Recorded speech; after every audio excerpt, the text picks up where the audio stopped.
మీనన్ సిరిని కారులో తీసుకువెళ్తూ ఉంటే జేడీకేడి ఫాలో అవుతూ ఉంటారు. బాయ్ జేడీకేడి ఫాలో అవుతున్నారు బాయ్ అని దేవా చెప్పటంతో నువ్వు అలా వెళ్ళి ఇలా వెళ్ళు అని వేరే రూట్ మీనన్ చెప్తూ ఉంటే మా అక్క నిన్ను ఖచ్చితంగా పట్టుకుంటుంది అని సిరి వార్నింగ్ ఇస్తూ ఉంటుంది. జేడీ నువ్వు కంగారు పడకు, నేను వాళ్ళని ఫాలో అవుతున్నాను కదా అని కేడి ధైర్యం చెప్తూ ఉంటాడు. అయితే కాసేపటికి మీనన్ వల్ల కారు కనిపించకపోవటంతో ఛ! మిస్ అయిపోయింది. ఇప్పుడు ఎలా జేడీ అని కేడీ కంగారు పడుతూ ఉంటారు. బాయ్ నువ్వు జేడీ వాళ్ళనే కన్‌ఫ్యూజ్ చేసి భలే తప్పించేసావు బాయ్. నువ్వు సూపర్ బాయ్. ఇక ఆ జేడీ మనల్ని పట్టుకోలేదు అని దేవా చాలా సంతోషపడుతూ ఉంటాడు. కేడీ ఇలాంటిదేదో జరుగుతుందని నాకు ముందే డౌటొచ్చింది. అందుకే సిరి డబ్బులు తీసుకువెళ్ళిన బ్యాగ్‌లో నేను జీపీఎస్ పెట్టాను అని జేడీ చెప్పటంతో, అవునా ఇంకెందుకు ఆలస్యం వెంటనే ట్రాక్ చేసి చెప్పు. ఎక్కడ ఉన్నారు వాళ్ళు? ఎటు వెళ్తున్నారని కేదార్ ప్రశ్నిస్తూ ఉంటాడు. జీపీఎస్ ప్రకారం జేడీ చెప్తూ ఉంటే కేదార్ డ్రైవ్ చేస్తూ ఉంటారు. బాయ్ ఇక ఆ జేడీ నుండి మనం తప్పించుకున్నట్లే అని దేవా అంటే, లేదు మామూలుగానే జేడీ అస్సలు ఊరుకోదు. ఇప్పుడు తన సొంత చెల్లిని మనతో ఇలా పంపిస్తుందని అనుకుంటున్నావా? ప్లాన్ బి ఏదో అమలు చేసే ఉంటుంది. నా గెస్ కనుక కరెక్ట్ అయితే ఆ డబ్బుల బ్యాగ్‌లో డబ్బు ఉండదు. ఒకసారి చెక్ చెయ్యి అని మీనన్ చెప్పటంతో, అవును బాయ్ ఇందులో గడ్డుంది అని దేవా చెప్తాడు. అంటే జేడీ మనల్ని గడ్డి తినమని పంపించిందనమాట. నా గెస్ కరెక్ట్ అయితే అందులో జీపీఎస్ ట్రాకర్ కూడా ఉంటుంది. చెక్ చేయి దేవా అని మీనన్ అంటాడు. లేదు అందులో ఎలాంటి జీపీఎస్ ట్రాకర్ లేదు. మా అక్క దగ్గర డబ్బులు లేక గడ్డి పెట్టి పంపించింది. అలాంటి జీపీఎస్ ట్రాకర్లు పెట్టలేదు అని సిరి చెప్తుంది. దేవా చెక్ చేసి, అవును బాయ్ ఇదిగో బాయ్ జీపీఎస్ ట్రాకర్ అని చూపిస్తుంది. ఇప్పుడు ఏం చేద్దాం బాయ్ వాళ్ళు వచ్చేస్తారు కదా అని దేవా అంటే, ఇంకా ఏంటి అలా చూస్తున్నావు, ఆ బ్యాగ్ని పడేసేయి దేవా అని మీనన్ చెప్తాడు. ఇక ఆ బ్యాగ్ని అక్కడే పడేసి వాళ్ళు బయలుదేరి వెళ్ళిపోతారు. ఇక్కడ జీపీఎస్ లొకేషన్ ఆగిపోయింది అని జేడీకేడి కార్ని ఆపేసి చుట్టూ పరిశీలిస్తూ ఉంటారు. అక్కడే బ్యాగ్ ఉండటంతో ఆ మీనన్కి జీపీఎస్ ట్రాకర్ దొరికిపోయింది. అందుకే ఇక్కడ పడేసి వెళ్ళిపోయారు. ఇప్పుడు ఏం చేద్దాం జేడీ అని కేదార్ అంటాడు. ఈ లోపలే మీనన్ దగ్గర నుంచి ఫోన్ కాల్ రావటంతో, అదిగో వాడి టాలెంట్ చెప్పుకోవటం కోసమే ఫోన్ చేస్తున్నాడు అని కేడీ చెప్తూ ఉంటాడు. "ఆ! ఏంటో చెప్పు మీనన్" అని జేడీ అనగానే, ఏంటి జేడీ నీ చెల్లెలు నా దగ్గర ఉంది. ఏంటి నువ్వు ఓడిపోయావని ఒప్పుకుంటున్నావా అని మీనన్ అంటే, ఆడదానిని అడ్డు పెట్టుకొని పారిపోయిన నువ్వు మొగాడివా? అసలు నేను తలుచుకుంటే ఏం చేయగలనో తెలుసా అని జేడీ చెప్తూ ఉంటే, మేకపోతు గాంభీర్యం ప్రదర్శించకు జేడీ. నువ్వు నన్ను రెచ్చగొట్టి పట్టుకోవాలని చూస్తున్నావు. అది నీ వల్ల కాదు అని మీనన్ అంటే, మీనన్ మీనన్ ఏం మాట్లాడుతున్నావో నీకే అర్థం కావటం లేదు. నేను నీతో ఫైట్ చేస్తున్నప్పుడు హాఫ్ అన్ అవర్ ముందు నా హ్యాండ్ నీకు టచ్ అయింది. నీకు చీమ కుట్టినట్లు కూడా అనిపించే ఉంటుందే అని జేడీ చెప్తుంటే, ఏం చేసావు జేడీ చెప్పు చెప్పు అని మీనన్ టెన్షన్ పడుతూ ఉంటాడు. ఒక డేంజరస్ ప్రమాదకరమైన వైరస్ని నేను నీ శరీరంలో ఇంజెక్ట్ చేశాను అని జేడీ చెప్తూ ఉంటే, ఇంజెక్షన్ చేసింది మనకి చూపిస్తూ ఉంటారు. ఇప్పుడు నువ్వు ఇంకో 12 గంటల్లో చనిపోతున్నావు మీనన్ అంటూ జేడీ వెంటనే ఫోన్ పెట్టేస్తుంది. ఏ జేడీ జేడీ ఏం ఇంజెక్షన్ చేశావు చెప్పు అని మీనన్ అడుగుతుండగానే జేడీ ఫోన్ పెట్టేస్తుంది. ఏమైంది బాయ్ అని దేవా అడగటంతో, ఏదో వైరస్ ఇంజెక్షన్ నాకు చేసిందంట. ఇంకో 11:30 గంటల్లో నేను చచ్చిపోబోతున్నాను. టోటల్ 12 గంటలు, హాఫ్ ఎన్ అవర్ అయిపోయింది అని మీనన్ టెన్షన్ పడుతూ ఉంటాడు.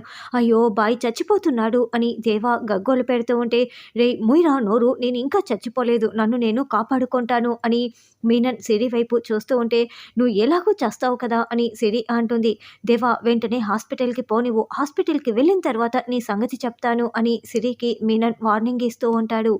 జేడీ సిరి వాడి చేతుల్లోనే ఉంది కదా, ఏం చేస్తున్నావు నువ్వు అని కేదార్ అంటే, సిరిని వాడు ఏమీ చెయ్యడు కేదార్. ఎందుకంటే వాడికి ఇప్పుడు యాంటీడోస్ కావాలి. సిరిని ఏదైనా చేస్తే నేను యాంటీడోస్ ఇవ్వనని మీనన్కి చాలా బాగా తెలుసు. ఇప్పుడు కనిపిస్తాయి వాడికి పట్టపగలే చుక్కలు అని ధాత్రి అంటుంది. హాస్పిటల్ రాగానే, రేయ్ దేవా సిరిని జాగ్రత్తగా చూసుకుంటూ ఉండు, నేను వెళ్ళి టెస్ట్ చేయించుకు వస్తాను అని మీనన్ అంటే, బాయ్ నువ్వు మళ్ళీ తిరిగి వస్తావో లేదో ఒక్కసారి హగ్ చేసుకుంటాను బాయ్ అని దేవా ఏడుస్తూ ఉంటే, రేయ్ వెధవా కాస్త ఆపుతావా, నువ్వు నా ఎమోషన్తో ఆడుకుంటున్నావు కదరా, ఆపరా బాబు అంటూ మీనన్ పరుగులు పెడుతూ హాస్పిటల్ లోపలికి వస్తారు. ఏయ్ మీరంతా కూడా బ్లడ్ టెస్ట్ కోసమా ఇలా క్యూలో నిలబడి ఉన్నారు అని జనాల్ని మీనన్ అడుగుతూ ఉంటే, అవునని వాళ్ళు అంటారు. అయితే మీరంతా తప్పకుండా తప్పుకోండని మీనన్ అంటే, ఏంటి మేమెందుకు తప్పుకుంటాం, నువ్వే మా వెనక్కిరా అని వాళ్ళు అరుస్తూ ఉంటారు. వెంటనే మీనన్ రివాల్వర్ చూపించటంతో వాళ్ళు పరుగులు పెట్టి పారిపోతారు.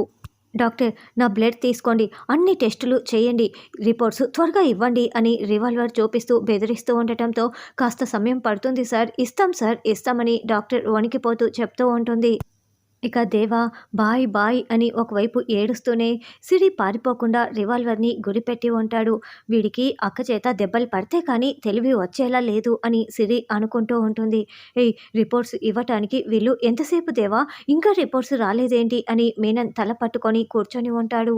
వాడు టెన్షన్తో చచ్చిపోతుంటాడేమో జేడి, చెప్పేద్దామా విషయం అని కేదార్ అంటే, వాడు ఎంత సీరియస్ సిచ్యువేషన్లో ఉన్నాడో కాసేపటికి తెలుసుకొని వాడే ఫోన్ చేస్తాడులే కేడి అని జేడి అంటుంది.